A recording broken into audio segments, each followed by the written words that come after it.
Yan guys, okay. Tapos ko na ako maglaba. Hindi ko na kinunang guys yung yung pagda-dryer. Papagod na ako. Ano the dryer ay si Mrs. na. So as you can see guys, so ayan na gabi. Gabi sa aming gabi. Mas minabuti kong maglaba sa gabi para wala masyadong maraming istorbong mga taong gumagalaw sa bahay. Papasok sa CR, papasok sa kusina. So, gabi siya. Ang oras ngayon ay 11:35. So, ng gabi. Ngayon ako ay magsasampay na. Ito na yung sampay. Ayan. Isasampay ko na siya. So,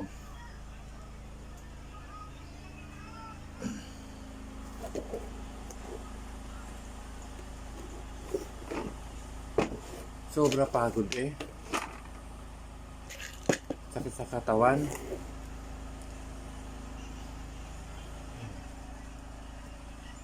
Okay. Pasensya na kayo guys sa aking sampayan, garahe. Ayan po, tambakan. Tambakan to, tambakan. Yan, tambakan. So, wala naman siguro kayo nakikitang tambakan, bodega o garahe na maganda, diba? Lahat naman ng garahe, ganyan na itsura. Anyway, magsasampay muna ako. Diyan lang kayo.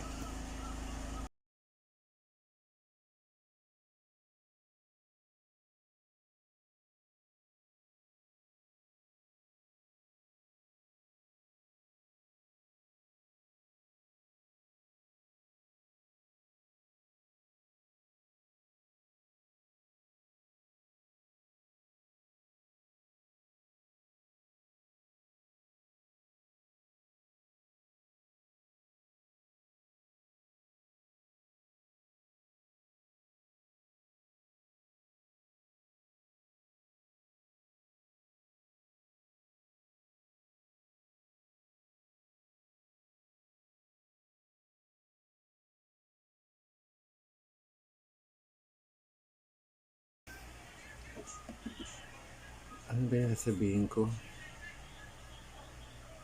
Kaya yun guys, huwag nating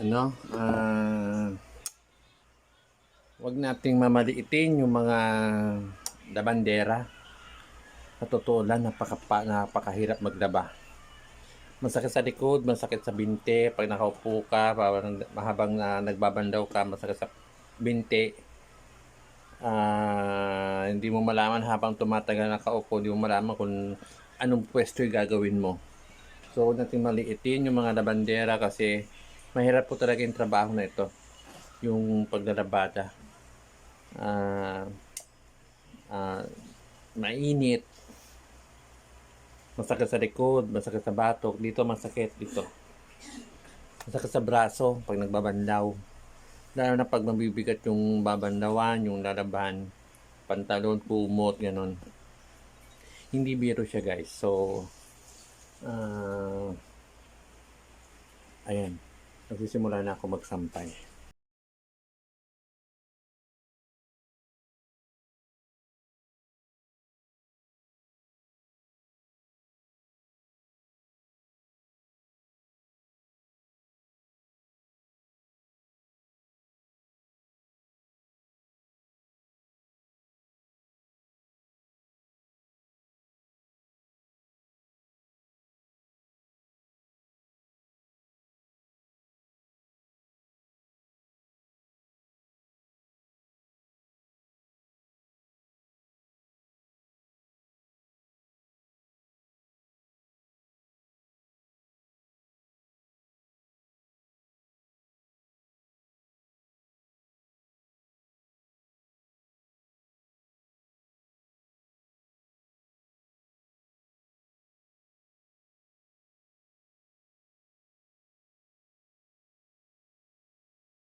Guys, ano na, time check, 1:00 na ng madaling araw, di pa ako tapos magsampay. Ayun ang mga sinampay ko. Ayun sa taas. Sa dami ng aking sinampay ay hindi yun magkasya. Yung aking mga sinampay. Hindi magkasya sa dami. Hindi 1:00 na madaling araw na ngayon. Kapagod.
Guys, ayan na. Tapos ko na magsampay. Pinagkasya-kasya ko na lang yung pagkasampay. Kung ano lang abutin. Wala kulang hangin, kulang ang space. So sa dami na nilambahan. 10 araw ba naman sa 6 na katao. So pinagkasya-kasya ko na lang, diniskartehan ko na lang para matapos na. Ang oras ay 1:30 ng madaling araw. So bukas ilalabas ko siya para maarawan. Huwag sana umulan, pero parang umuulan kasi umaambon na. Pero bahala na. Okay, thank you guys. Maraming salamat po sa lahat ng mga nagsusubscribe sa aking YouTube channel. Maraming salamat po. Pagod ako ngayon. See you po. Bye po.